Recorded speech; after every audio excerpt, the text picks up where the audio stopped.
Republic ईविक्स studio से आप देख रहे हैं महाभारत। आपके साथ मैं हूं सुचारिता कुकरेती। भारत और चीन के बीच आज अहम बातचीत हुई। सरहद विवाद को लेकर दोनों देशों के बीच बातचीत हुई, लेकिन आज महाभारत में हम बड़ा सवाल उठा रहे हैं कि क्या चीन के साथ बातचीत के जरिए निकलेगा हल? चीन का इलाज बातचीत है या बॉयकॉट है? चीन के साथ कूटनीति चलेगी या कूटने की नीति चलेगी? इसी पर आज की महाभारत। पहले देखिए ये रिपोर्ट।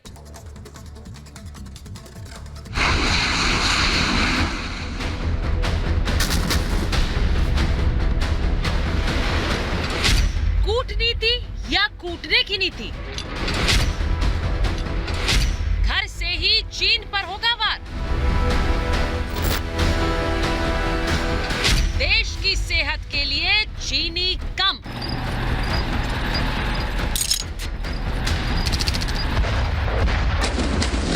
चीन लगातार भारत को आंख दिखाने की कोशिश कर रहा है और रह रहकर ड्रैगन अपना फन उठा रहा है।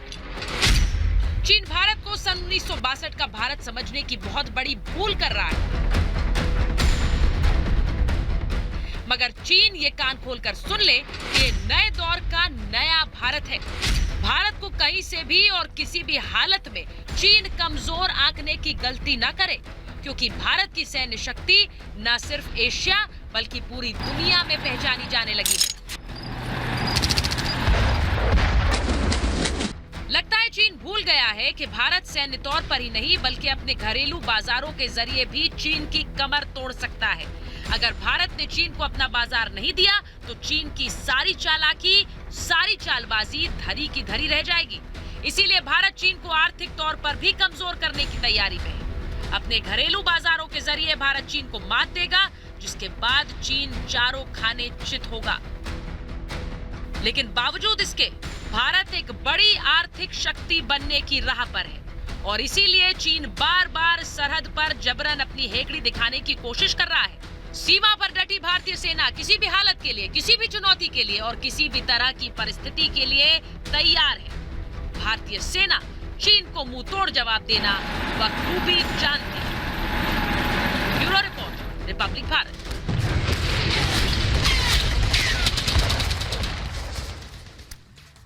और आज मैं महाभारत में पूछ रही हूं ये सवाल, चीन की चालबाजी, लेकिन अब भारत पलटेगा बाजी।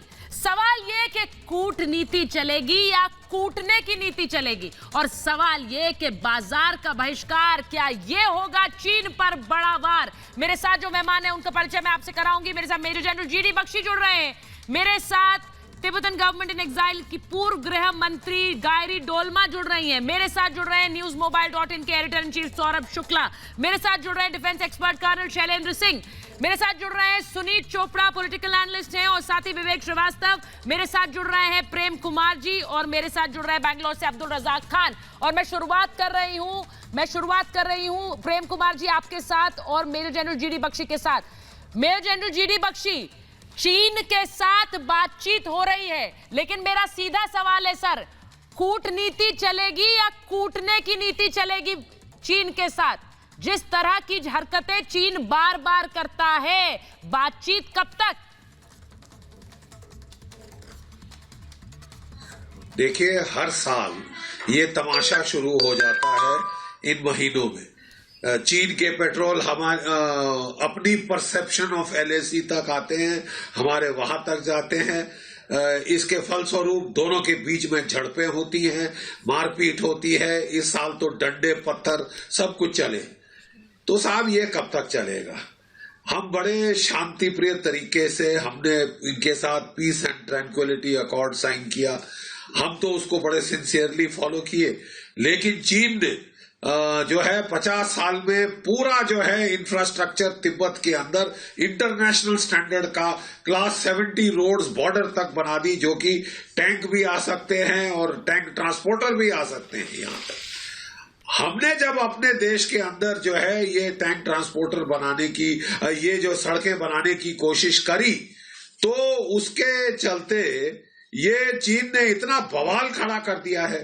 देखिए कि कोई 70 साल के बाद हमने जो सड़क आज से शायद 1950 में बना देनी चाहिए थी, वो सड़क जब हमने बनाई है दरबुक से शौक से दौलत में खोल दी। तो चीन को तो साहब सांप सूंघ गया है और तब से वो कभी अड़चन डाल रहा है, कभी ये कर रहा है। साहब ये हम अपने इलाके में बना रहे हैं ये सब चीजें, और कोई चीन के पास कोई रीजन, कोई रैशनल नहीं है कि वो इस पे आपत्ति जताए, जबकि खुद उसने सड़कें रेल रोड लहासा तक खींच लाया है, लहासा के आगे चुप्पी वैली तक ले आया है। सबसे बड़ी बात यही है कि चीन करे तो सही है, भारत करे तो चीन को आपत्ति है उस पर। सुनीत चोपड़ा जी, सुनीत जी, मैं उम्मीद कर रही हूं कि आज आप एक ऐसी आवाज बनकर उभरेंगे महाभारत में जो भारत के साथ खड़ी होगी और चीन पर वार करेगी। अपने यहाँ इंफ्रास्ट्रक्चर बनाइए, सड़कें बनाइए, सब ठीक है, भारत बनाए तो आप इंकर्जन की धमकी देंगे?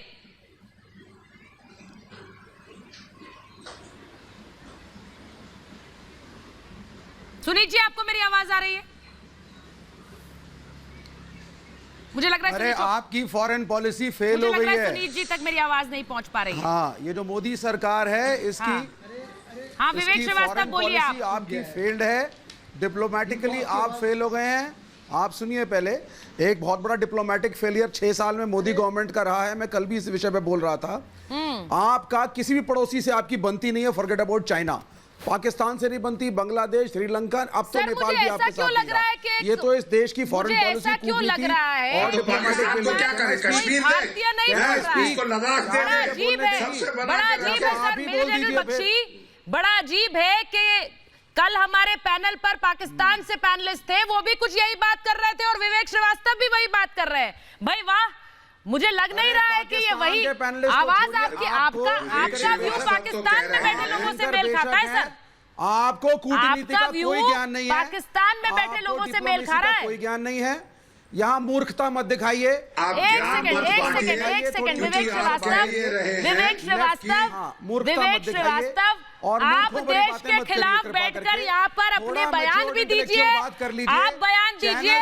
वो मूर्खता नहीं है, वो मूर्खता नहीं है कि आप जैसे लोगों के बयान पाकिस्तान जैसे देश इस्तेमाल करें, वो मूर्खता नहीं है। आप अपने आप को यहाँ बैठकर एक्सपोज करते रहते हैं आए दिन। जब इतनी बड़ी बातचीत चल रही दोनों देशों के बीच, आप उनके पक्ष में खड़े हुए नजर आना चाहते हैं? डिस्कशन है ही नहीं, आप उनके पक्ष में खड़े होने नजर आना चाहते हैं? आपके बस का इंटेलेक्चुअल डिस्कशन है ही नहीं। प्रॉब्लम ये है, पक्ष में खड़े आपके बस का इंटेलेक्चुअल डिस्कशन नहीं है सर, और आपके बस का सुनना नहीं है सर, आपके बस में देश के साथ खड़ा होना नहीं है।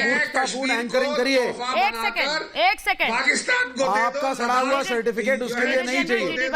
अरुणाचल प्रदेश चीन को दे दो, सब जगह बड़े अच्छे रिश्ते हो जाएंगे। इनके बस में देश के साथ खड़ा होना नहीं है। सबसे बड़ी समस्या ये है कि जब मुंह खोलेंगे देश के खिलाफ ही खोलेंगे। इनके साथ समस्या ये है, आप देश के साथ कभी खड़े नहीं हो सकते। सर जाइए, आपको उस कम्युनिस्ट वायरस से जो कम्युनिस्ट वायरस है आपका बगल में, जिसका प्रेम आप चले जाइए, आपके दिल में प्रेम सिर्फ उसी के लिए है, वहाँ जाइए, बहुत जगह मिलेगी। यहाँ रहकर भारत के खिलाफ ही हमेशा जहर उगलते हैं आप जैसे लोग। आप जैसे लोग यहाँ जहर उगलते हैं भारत के खिलाफ। मत रहिए, आप अमेरिका के गुणगान करिए। Vivek Srivastava, I am sorry but you should be ashamed of the kind of comments you make. आप जिसको क्या बोल रहे हैं आप क्या बोल रहे हैं यहाँ पर बैठकर? और डोनाल्ड ट्रंप की चाटुकारिता आप लोग करिए। हाँ, और आप ऐसा करिए, आप भारत के खिलाफ कभी एक शब्द भारत के समर्थन में मत बोलिएगा। आप भारतीय हैं, आप भारतीय हैं, आप भारतीय हैं। अरे भाई, बाहर के दुश्मन की क्या जरूरत है जब आप जैसे लोग घर में बैठे हैं?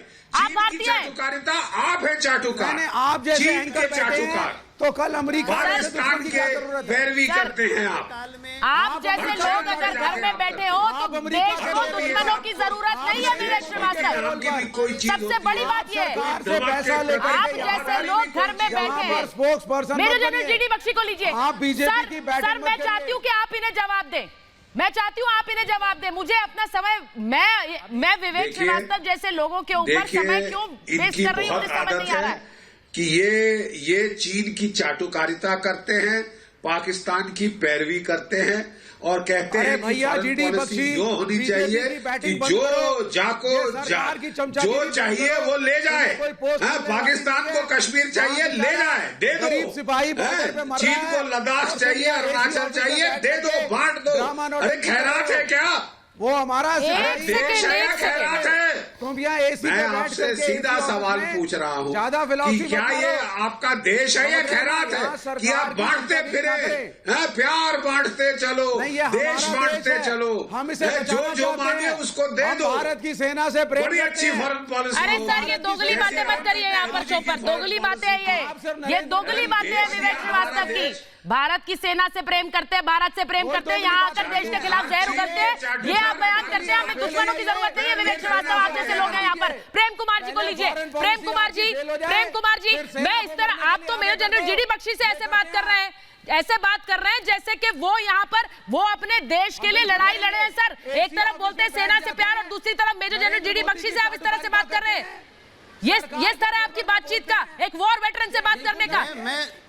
प्रेम कुमार जी को लीजिए, सुनील चोपड़ा को लीजिए। इस डिबेट में अगर हम बैठे हैं, सुनील चोपड़ा को लीजिए, सुनील जी, सुचारिता जी, इस डिबेट में अगर हम बैठे हैं तो एक चर्चा करने के लिए बैठे हैं। बोलिए सर। अभी जीडी बख्शी साहब कह रहे थे, मैं सुन रहा था, लेकिन उनको अपने देश के अतीत पर गर्व नहीं है। वो अपने अतीत की खामियां गिनाते हैं।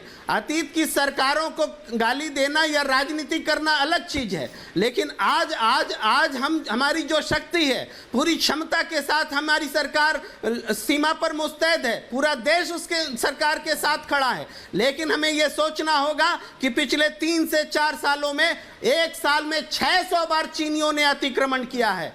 यह हमारी कमजोरी कहां से आई? पहले इतना अतिक्रमण नहीं होता था। पहले साल में 100 अतिक्रमण हुआ करते थे चीन की ओर से हमारे बॉर्डर में, आज 600 अतिक्रमण हो रहे हैं। ये हमारी कमजोर सरकार है, इस बात का दिखावा करती है। और अक्साई चीन का क्या हुआ? जी, वो अतिक्रमण नहीं था, गया था। अक्साई चीन का क्या हुआ? सर, प्रेम कुमार जी बैठकर बड़ी-बड़ी बातें कर रहे हैं। चीन ने अक्साई चीन पे भी कब्जा किया, चीन ने तिब्बत पर भी कब्जा किया। अक्साई चीन भूल गए आप? अक्साई चीन किसका हिस्सा है? कब्जा किया था जिसको हिंदुस्तान अक्साई को चीन लौटाया। किसका हिस्सा है? प्रेम कुमार जी बताइए। क्या हम अपने अतीत एक सेकंड अपने अतीत पर, प्रेम कुमार जी, उन अतीत की उन बातों को याद करके आज की मोदी सरकार को इजाजत दें कि चीन से 600 बार अतिक्रमण करवाएं आप? प्रेम कुमार जी, अक्साई चीन भारत का हिस्सा है कि नहीं है? साल में प्रेम कुमार जवाब जी, दिया जाए। मैं आपसे सवाल पूछ रही हूँ, अक्साई चीन भारत का हिस्सा है कि नहीं है? जी है कि नहीं है? है कि नहीं है? हमारी संसद ने पारित किया है इन बातों को। तो फिर बिल्कुल कहाँ गया? बिल्कुल कहाँ गया? किसकी सरकार के दौरान गया? बताइए जरा यहाँ पर। सवाल है कि आज हमारी सीमा में चीन कैसे 600 बार अतिक्रमण कर रहा है? हमारी सरकार क्या कर रही है? अभी आप इंसर्जेंट्स की बात कर रहे थे, तब सब ठीक था। और अक्साई चीन को भूल गया। अक्साई चीन को भूल गया। यही करते हैं आप। दोगली नीति है यार। दोगली नीति है आप। कैसे अमेरिका के राष्ट्रपति कहते हैं कि नरेंद्र मोदी को मैंने तनाव में देखा? दोगली नीति है आपकी प्रेम कुमार जी। अमेरिका को हमारे आप अक्साई प्रधानमंत्री को चीन भूल तनाव में जाते हैं। देखने की मैंने तो आपसे पूछा भी नहीं था।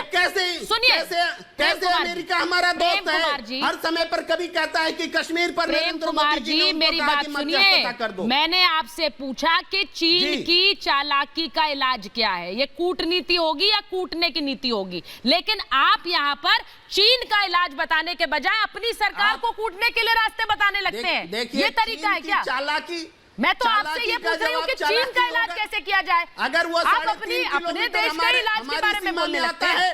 हम उनकी सीमा में जाएंगे। गायरी डोलमा को लूंगी मैं, गायरी डोलमा को लीजिए, सुनील चोपड़ा को लीजिए। जब आप इंकर्जन की बात करते हैं प्रेम कुमार जी, तो आप अक्साई चीन को भूल जाते हैं। अक्साई चीन भी भारत का हिस्सा है। और अगर आप ये कहेंगे कि उस समय अब हुआ तब नहीं हुआ, तो बहुत सी चीजें सामने आएंगी। गायरी डोलमा, मैं चाहती हूं आप बताएं। सुनील चोपड़ा जी भी ले रही हूं, सुनील चोपड़ा जी, गायरी डोलमा को साथ में ले रही हूं। गायरी जी, ये बताइए, बार बार दूसरों के हिस्सों पर हमला करना, कब्जा करना, ये आज की बात है क्या चीन की? ये तो चीन की बहुत ही पुरानी आदत है, इतिहास गवाह है। और आज सुचरिता जी, मैं आज आपके यहाँ पैनल डिस्कशन में एक काला बैंड पहन के आई हूँ। मैम मैं देख देखिए नहीं पा अभी रही भी हूँ, मैं हम देख लोग जब नहीं पा रही चर्चा हूँ करते काला हैं हम बैंड लोग आपका। कहते हैं चीन, हाँ जी यहाँ पे है जी ये वाली मेरी जी काला बैंड ये है जी ये क्यों मैं पहनी हूँ क्योंकि देखिए अभी अगर हम लोगों को कुछ सॉल्यूशन चाहिए तो हमें पहले हिस्टोरिकल फैक्ट को देख के एक रियलिटी को एक्सेप्ट करना है। वो ये बात है कि भारत की कभी भी इतिहास में सीमा चीन के साथ नहीं रही है। भारत की सीमा जो है तिब्बत के साथ रही है। तो इसलिए हम लोग जब भी उस सीमा की बात करते हैं तो मैं प्रार्थना करती हूँ कि सब लोग अगर हम लोग इसको इंडो तिब्बत बॉर्डर या कि तिब्बत भारत सीमा करके अगर हम बात करें तो इसी में सारा हल निकल जाएगा। क्योंकि देखिए हम लोग सब जानते हैं कि 1914 में जी शिमला कन्वेंशन हुआ था। शिमला कन्वेंशन हुआ था और हिंदुस्तान और तिब्बत के बीच का सीमा जो है उस समय तय हो गया था जी। और हम पूरा अरुणाचल प्रदेश को और लद्दाख को हिंदुस्तान का अंग मानते हैं। परम पूज्य दलाई लामा जी ने बार बार कहा है कि 1914 में जो शिमला कन्वेंशन एग्रीमेंट साइन हुई थी जी वो जो है परम पूज्य दलाई लामा उनके पहले जो 13वां दलाई लामा जी के समय में हुआ था और 14 दलाई लामा जी जो है जो 13th दलाई लामा ने कन्वेंशन को जो मानता किया है, है मुझे उसको एक बार सम्मान बता करते दीजिए। हैं। तो चीन कौन से कन्वेंशन को मानता है? हमने हमारे मैंने- साथ इतनी सारी ट्रीटीज हैं, हमारे साथ देखिए, इतने इतने चीन तो इतने चीन देखिए, समझौते हैं। उन क्योंकि सब में बात यही है कि आप एलएसी जिसको जब एलएसी पे जो भी विवाद होगा उसे आराम से सुलझाएंगे, वहां पर सौहार्द बनाए रहेगा। लेकिन जब देखो इंकर्जन, जब देखो घुसपैठ। हाँ। सुनी चोपड़ा जी मैं आपसे पूछ रही हूँ हाँ, बेटा सुनो बेटा मैं एक बात करना चाहूंगी। गाड़ी जी मैं आ रही हूँ एक आपके बात पास। इसमें लगाना चाहूंगी सुनी बेटा। चोपड़ा जी से मैं एक बार एक कमेंट कि- ले लूं।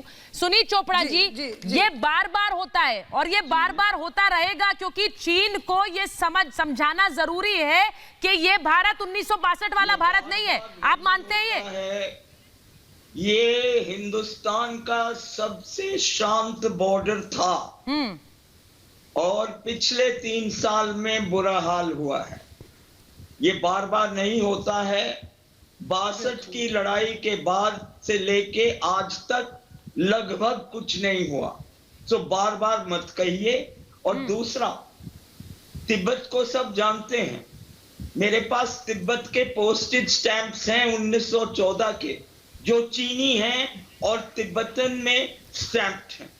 तो मेरा ये आप क्या कह रहे हैं? आप कह रहे हैं चीन की सेना बड़ी तिब्बत भी सौहार्दपूर्ण, हमने बड़ी सौहार्द प्रेमी है, बहुत शांति प्रिय है तो चीन की सेना। चीन बॉर्डर ही होगा। मैं तिब्बत विब्बत की बात नहीं करता क्योंकि हम ये नहीं कह रहे कि ये असम है, ये वो है, ये हिंदुस्तान है। नस्ल खत्म कर दी एक बेचारे तिब्बती लोगों की। कितने पीसफुल लोग थे। काशी देवे डोमाला। बेकार बात। सबसे पहले 1 मिनट आपने उस बेचारी महिला को, तिब्बती महिला को बोलने भी नहीं दिया। निकलेगा नहीं। मेरा ये कहना है तिब्बत एक आजाद मुल्क था और उसके ऊपर चीन ने अवैध कब्जा किया, वहां का कल्चर खत्म कर दिया, जेनोसाइड किया वहां पे, जेनोसाइड, वहां की नस्ल को खत्म करने की कोशिश की है, मिटा देने की कोशिश करी है। बड़ी मुश्किल से डोमा जी और उनके जो बेचारे शरणार्थी हैं तिब्बती, वो अपना धर्म इस देश में आके बचा रहे हैं।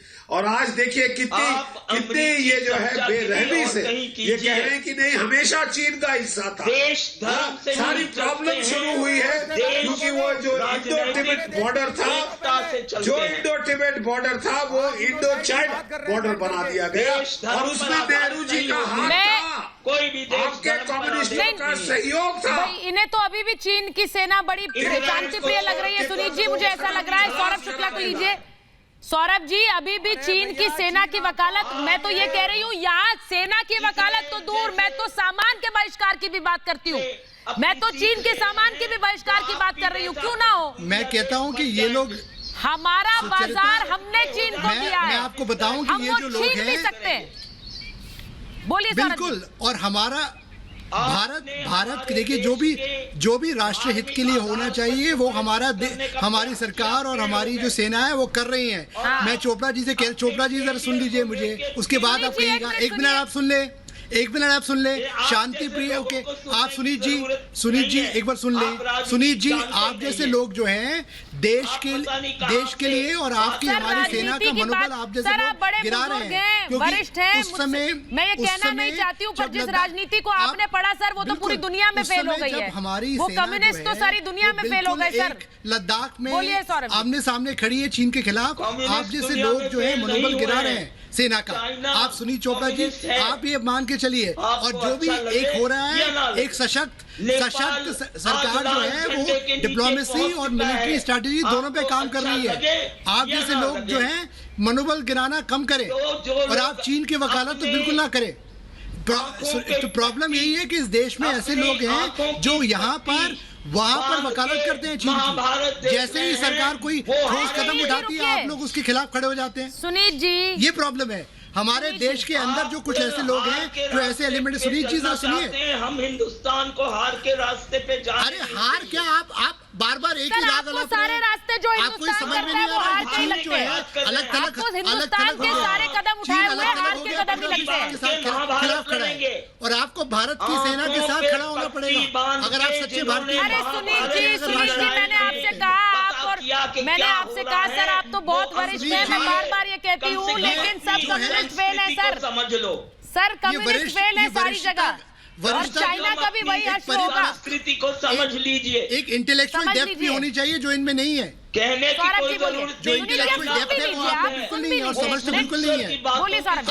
आपको ना कूटनीति की समझ में है ना राजनीति की समझ है। आपके साथ परेशानी यही है कि खाली आप एक मोर्चा लेके खड़े हो जाते हैं हर रोज। ना आपको कूटनीति की समझ है ना राजनीति की समझ है, और देश हित का तो बिल्कुल ही ज्ञान नहीं है, या उसके खिलाफ खड़े रहते हैं। जब देखिए कभी आप पाकिस्तान की पैरवी करते हैं, कभी चीन की पैरवी करते हैं। आप ये नहीं सोच रहे कि हमारी भारत की सेना आज खड़ी हुई है, मैदान में डटी हुई है, और हम चाहे कूटनीति हो, चाहे राजनीति हो, चाहे सैन्य शक्ति हो, तीनों में हम आगे बढ़ के खड़े हैं और हमें चीन का सामना कर रहे हैं। आप जैसे लोगों को तो साथ में खड़ा होना चाहिए। ये जो कोरोना के खिलाफ पूरे विश्व की लड़ाई है, उसी की वजह से चीन हम पर दबा रहा है, इसीलिए ये सब किया। ये एक सोची समझी रणनीति है। ये कोई एक ऐसा नहीं है कि एक जगह जाके उन्होंने अपने सैनिक खड़े करे ताकि भारत पे दबाव बनाया जाए, ताकि वो नेगोशिएट करे, और भारत जो और देशों के साथ चीन से सवाल पूछ रहा है वो ना पूछे। ये चीन की असली चाल ये है, आप समझिए। और आप जो है वरिष्ठ सुचेता जी देखिए, मैं अब एक और चीज बोल रही हूँ। अब्दुल रज़ाक खान सुनिए, कर्नल शैलेंद्र सिंह बोलूंगी मैं।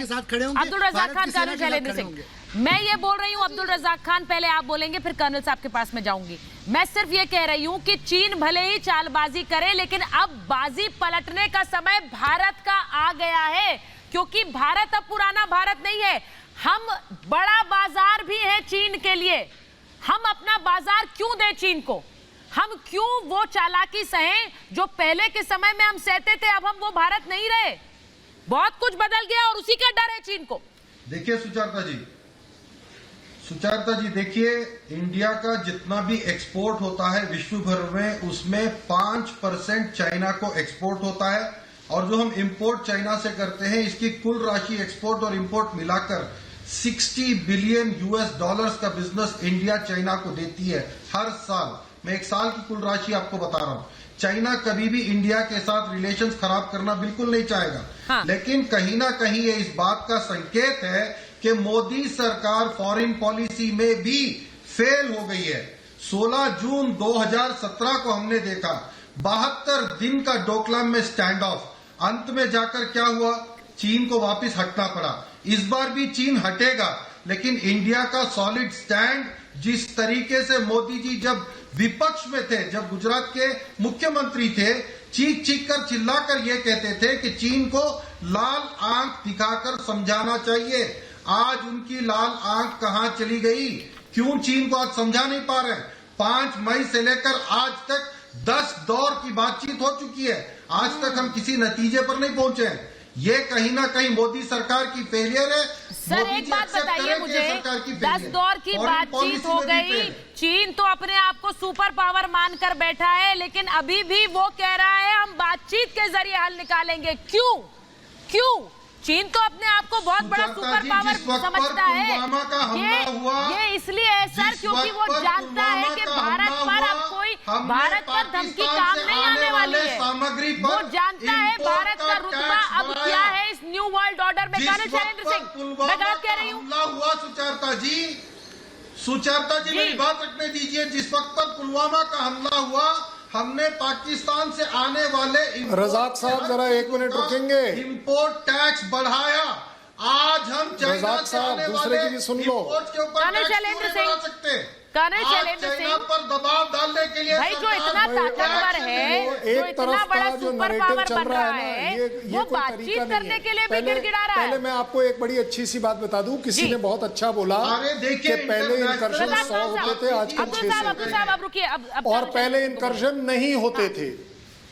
मैं आपको चश्मदीद गवाह के तौर पर प्रोड्यूस कर रहा हूं कि 1992 में भी इनकर्जन होते थे। आप ये कभी नहीं कह पाएंगे कि पेंगांग त्सो लेक में कभी कोई प्रॉब्लम नहीं हुई।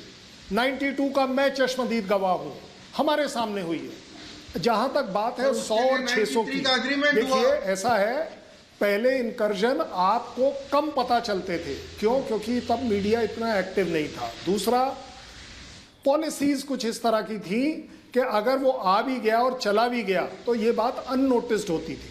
जब तक ये खबर दिल्ली पहुंचती थी वो स्टेल न्यूज हो जाती थी। आज हो क्या रहा है कि अगर चीन 100 मीटर भी चलता है तो इमीडिएटली इंडियन आर्मी की फोर्सेस 75 मीटर चलकर उसके सामने खड़ी हो जाती है, 125 मीटर चलकर उसके सामने खड़ी हो जाती है कि आप यहां क्या कर रहे हैं। इसलिए आपको इनकर्जन्स ज्यादा रिपोर्ट होते हैं। ये बिल्कुल JNK का एग्जाम्पल है कि टेररिज्म से रिलेटेड डेथ ज्यादा इसलिए हो रही है क्योंकि टेररिस्ट के लिए जमीन इतनी गर्म हो गई है कि वो कहां भाग रहा है, और जहां भाग रहा है वहीं उसको सामने फौज दिख रही है। ये बार नहीं रुकिए, कृपया करना लोगों मैं प्रेम अब्दुल रज़ाक खान साहब, मैं प्रेम कुमार जी के पास जा रही हूँ। मेजर जनरल GD बख्शी को लीजिए, मेजर जनरल GD बख्शी को लीजिए। मैं आपसे ये कह रही हूँ, गलत बात रही। अब्दुल रज़ाक खान अपना पॉलिटिकल, प्रेम कुमार जी को लीजिए, मेजर जनरल GD बख्शी को लीजिए। मैं ये बार बार कहती हूँ प्रेम कुमार जी कि चीन के लिए भारत को इग्नोर करना अब नामुमकिन है। इसीलिए बार बार बातचीत हो रही है, और आगे भी होगी, क्योंकि वो जानता है कि भारत अब 1962 वाला भारत नहीं है। वो भारत को अंडरमाइन नहीं कर सकता ये है। जब आप बोलती है ना सुचारिता जी कि 1962 वाला भारत, तो आप अपने अतीत को अपमानित करती हैं। आजादी के 15 साल बाद हमने जिस मजबूती के साथ वो लड़ाई लड़ी थी, वो लड़ाई हमारे सैनिकों के उच्च बलिदान का प्रतीक है। हमारे हथियार नहीं दिए, पंचशील शांति की बातों पे आप आ गए, और उसके चलते सेना को कमजोर किया, इंफ्रास्ट्रक्चर नहीं बनाया, हथियार नहीं दिए, दुनिया में हमने की प्रमोशनों में आपने उथल पुथल मचाई, ऐसे समय में खुद चमचों को लड़ा के आपने वहां पे सीनियर कमांड दी, बख्शी साहब जैसे चमचे और कौन जैसे चमचे, हमारी मजबूती थी, कमजोरी नहीं थी। ठीक है साहब, और आज बड़ा अच्छा हुआ, लेकिन लोग कह रहे हैं अभी जो आपकी गांधीवाद की नींद से तो बहिष्कार की बात कर रहे हैं। सर मैं तो आपसे बस यही पूछूंगी, जब आप 1962 की बात करते हैं तो मैं आपसे पूछूंगी अक्साई चीन की बात, मैं आपसे पूछूंगी अक्साई चीन की बात। आप 1962 की बात करते हैं तो हम अक्साई चीन नहीं भूले हैं ना, बिल्कुल वो भारत का हिस्सा है, बिल्कुल भारत का हिस्सा है। कैसे दे दिया, कैसे चला गया, परिणाम दुनिया के सामने है। कैसे चला गया बताइए ना, उस युद्ध का परिणाम दुनिया के सामने है। तो सुन रहे हैं, उन्हें बताइए, मेजर जनरल GD बख्शी बताएंगे अक्साई चीन क्यों भारत के हाथ से देश में शर्म देने वाला Hindustan major general GD Bakshi बताएंगे। हमेशा से चीन से टकराता रहा, मजबूती से। सर बताएं, दलाई लामा को शर्म देने की हिम्मत प्लीज सुनिए, भारत में थी, किसी और में नहीं थी। इसके बावजूद कि वो युद्ध हम हार गए। ठीक है sir. Major general GD Bakshi, मैं चाहती हूँ आज का तो युवा जो सुन रहा है उनको अतीत के बारे में पता हो। बहुत अच्छी बात, नहीं, इन्होंने बहुत अच्छा, देखिए बहुत अच्छी बात रेस की है और मैं समझता हूँ इस मुद्दे पे डिस्कशन होना चाहिए। हाँ। जो देश अपने इतिहास से नहीं सीखते वो उसे दोहराने पे मजबूर होते हैं। प्लीज, मैं आलोचना अगर कर रहा हूं अतीत की तो उससे सबक सीखने के लिए कर रहा हूं कि वो गलतियां ना करें जिसके चलते हमारे देश की इतनी बेइज्जती हुई थी। 1962 में इतनी बेइज्जती हुई थी। आप कह रहे हैं कि हमने हिम्मत करी, दलाई लामा जी को यहाँ आश्रय दिया, ये हमारी परंपरा है, ये हमारी संस्कृति की परंपरा है। लेकिन उसके साथ साथ हमको सैन्य तैयारी भी करनी चाहिए ताकि हम अपने आप को बचा तो सकते। देखिए वही तो मैं कह रहा हूं, भारत का अतीत में मुड़कर देखना जरूरी है, क्योंकि अगर आप अतीत से लेसन नहीं लेंगे आप उसको दोहराने पे मजबूर होंगे, वही गलतियां फिर करेंगे। इसलिए भारत आज सक्षम है। ब्रह्मपुत्र में लाखों टन पानी बह चुका है 1962 को लेके। वो चीन की फौज को लड़े 42 साल हो गए हैं, चीन की फौज को लड़े 42 वर्ष हो चुके हैं। और ये वो भारतीय सेना नहीं है, हमारी भारतीय सेना लगातार लड़ती आई है। 1962, 1965, 1971 में हमने पाकिस्तान के 2 टुकड़े किए, 1999 में फिर पाकिस्तान को मुंह की खिलाई। लगातार काउंटर टेररिस्ट ऑपरेशंस कर रहे हैं, काउंटर इंसर्जेंसी ऑपरेशंस कर रहे हैं। आज बूट दूसरे टांग में है। को लगता है कि बहुत शांति प्रिय सेना है चीन की, क्या हल सुझाएंगे सुनील चोपड़ा? क्योंकि अगर युद्ध भी होता उनके कम्युनिस्ट भाई हैं। मैं आपसे पूछ लेती हूँ सर, कौन सा हल सुझाएंगे आप शांति प्रिय भाइयों के लिए? जवाब दे दूं? जी सर बताएं। मेरा ये कहना है कि किसी भी देश के अपने हित में है कि वो अपने देश पे कम से कम झगड़ा ला दे। और हमने नोट किया है कि जब भी हमने संघर्ष किया है, अगर हम उसको सही बुनियाद पे नहीं लड़े, जैसे कि बांग्लादेश की लड़ाई में हुआ, तो हम हारे हैं। आप जरूर हो सकता है लड़ते रहे हैं, इस लड़ाई में कितनी लड़ाइयां हारे हैं, कितनी जीते हैं, ये बताइए।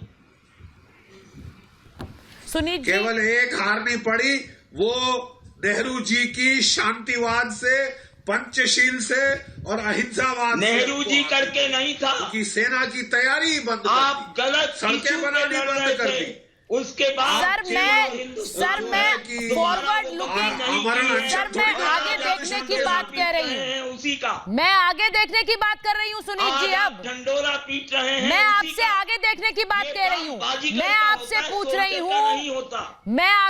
रही हूँ कि आप अपने इन शांति प्रिय कम्युनिस्ट भाइयों को लाइन पर लाने के लिए क्या हल सुझा रहे हैं? सर बताइए ना मुझे, क्या हल सुझा रहे हैं आप? शांति प्रिय रहा है, चीन शांति प्रिय रहा है, 2000 साल चीन शांति प्रिय रहा है, और अशांति कौन फैला रहा है? भारत जीती जाती है। सर एक मिनट, चीन शांति प्रिय है और अशांति कौन फैला रहा है? का प्रॉब्लम है। एक मिनट सुनील जी, चीन शांति प्रिय और अशांति कौन फैला रहा है?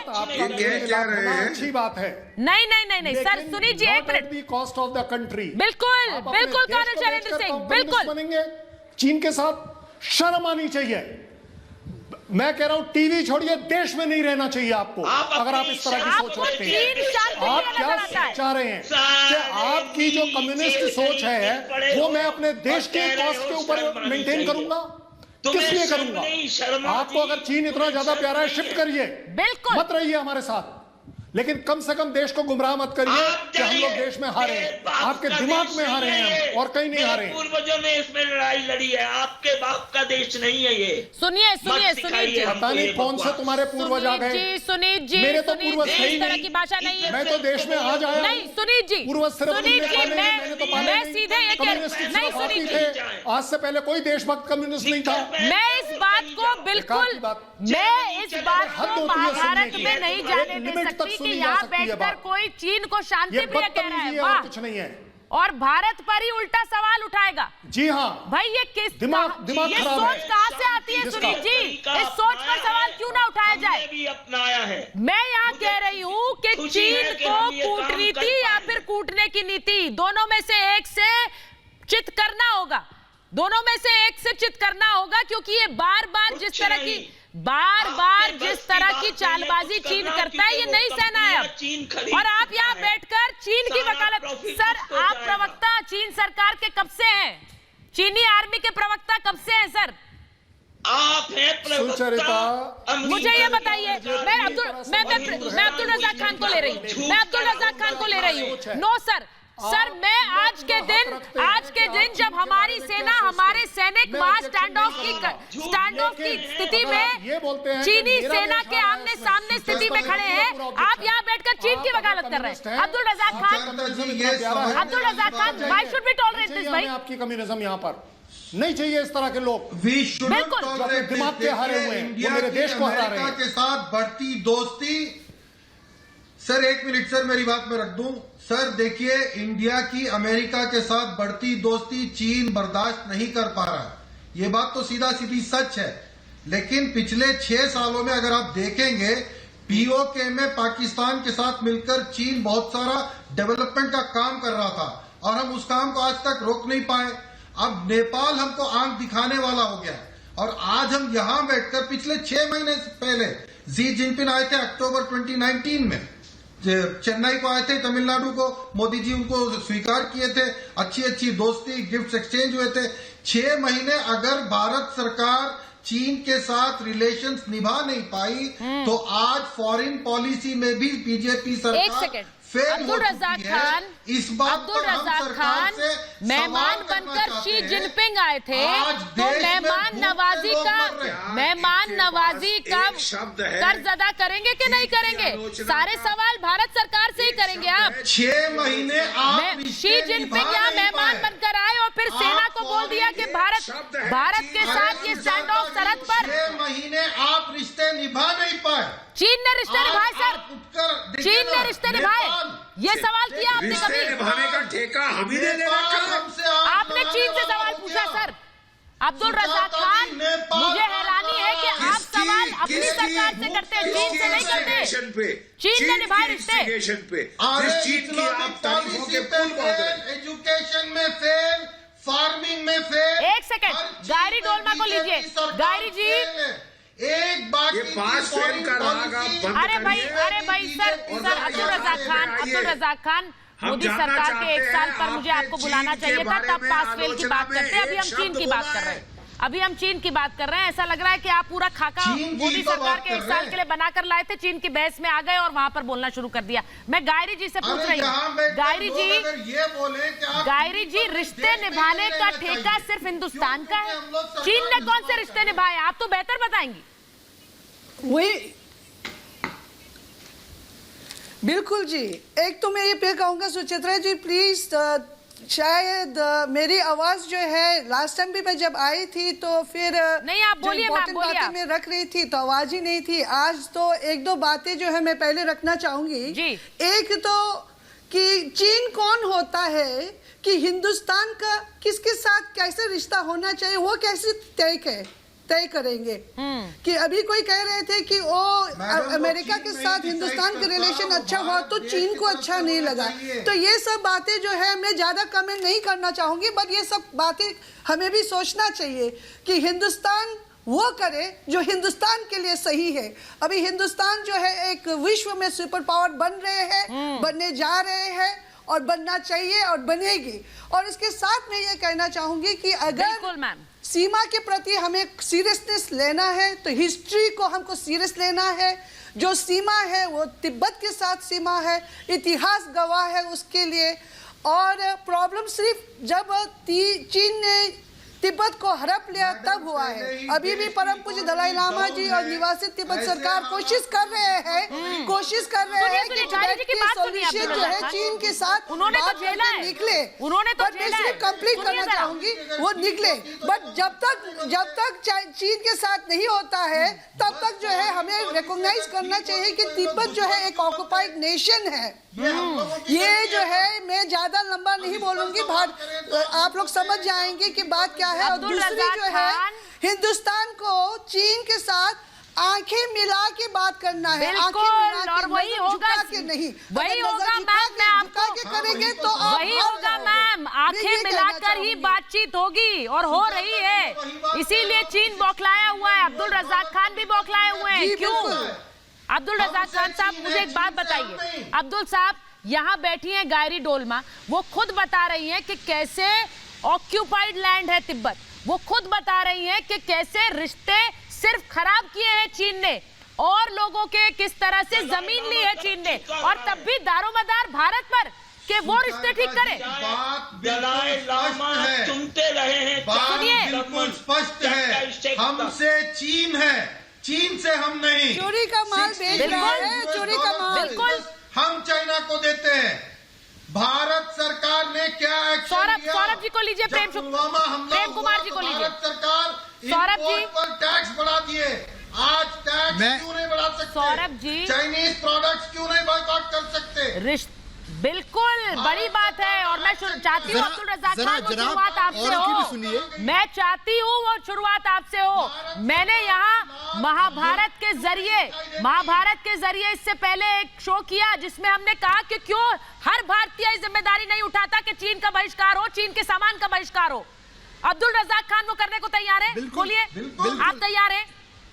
ना कोई बीजेपी, आप तैयार हैं अब्दुल रज़ाक खान? आप आज इनसे पूछ लीजिए कि आज अगर तैयार हैं। हाँ बताइए अब्दुल रज़ाक खान, आप तैयार हैं? हमारी जनता को देखिए बोलिए सौरभ, बोलिए। बिल्कुल तैयार है, सुचरिता जी। सरकार को तैयार सौरभ बोलिए। सरकार को अगर आप सचमुच सच्चे भारतवासी हैं तो आत्मनिर्भर भारत का समर्थन करेंगे और भारत की जो चीजें हैं उसको लेंगे।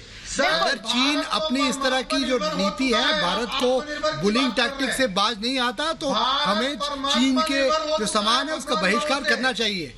ये हर भारतवासी को सोचना चाहिए, क्योंकि ये हमारे स्वाभिमान सर बुलिंग टैक्टिक तो काम नहीं आएगी, और ये चीन को भी समझ आ गया है, दादागिरी नहीं चलने वाली। सर बोलिए। आज मुझे बड़ी खुशी है, आज मुझे बड़ी खुशी है कि हमारी पैनल में एक हमारी तिब्बती बहन भी है। बिल्कुल, उनको देखकर हम अंदाज लगा सकते हैं चीन किस प्रकार का मुल्क है, किस प्रकार इसने तिब्बत में जेनोसाइड किया है, एक नस्ल को खत्म करने की कोशिश की है।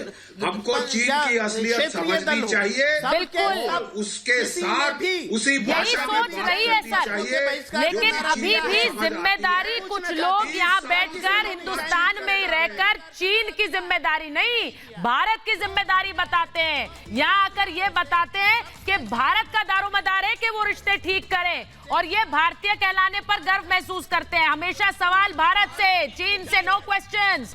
सोचिए जरा विवेक श्रीवास्तव, सोचिए जरा। महाभारत में मेरे पास इतना ही समय था। बहुत बहुत धन्यवाद।